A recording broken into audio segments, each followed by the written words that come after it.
It was a cold night. Beneath the silent streets of Paris, a hidden entrance to the catacombs stood waiting. Three friends, Ethan, Mark, and Daniel, descended the narrow stairs with their flashlights. Their faces carried a smile of curiosity, but somewhere deep inside, unease had already taken root. The deeper they went, the colder the air became. On both sides of the passage, thousands of skulls lined the walls. Empty eye sockets stared back at them, unblinking as though watching every step.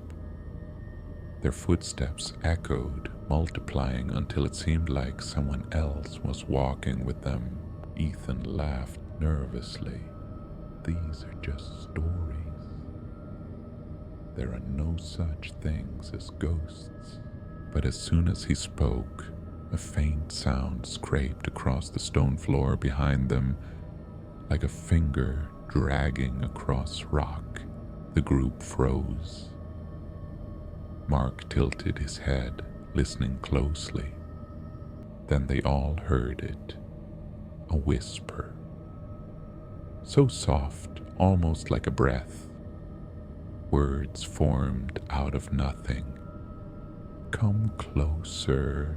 They tried to brush it off as imagination and moved forward. The tunnels twisted like a maze, strange markings etched into the walls.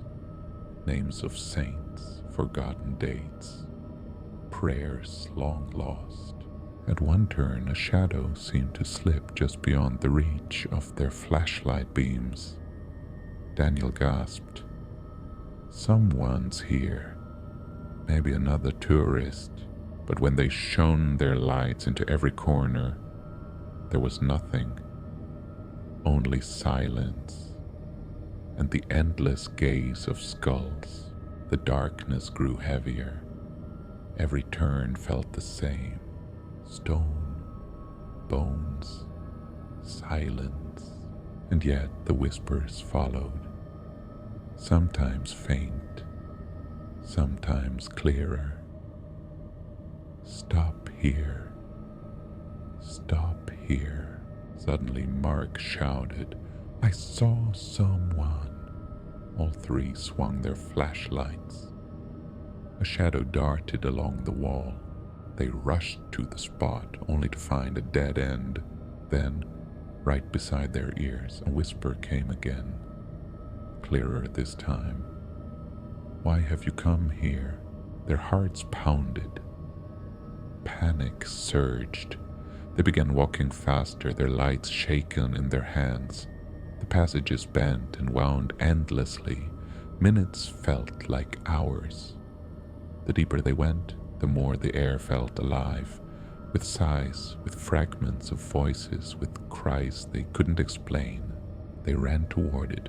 But when they reached, there was no lamp, only a stone wall. On the wall, smeared in dark red, were words written long ago. Those who enter never return. Before they could react, all three flashlights flickered and died. Complete darkness swallowed them. In that suffocating black, the first sound came, a breath, then a voice whispering so close it felt like lips brushing their ears. Who sent you here? Ethan shouted.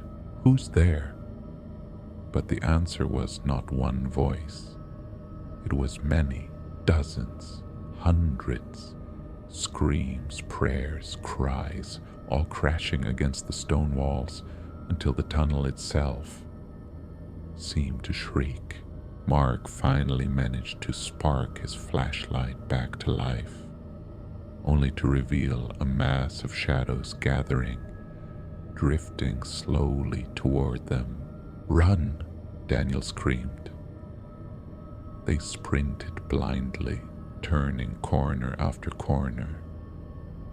But every passage twisted back to the same place, the same wall, the the same words, and then, one by one, their screams fell silent. Some say, even now, if you wander too deep into the Paris catacombs, you can still hear them.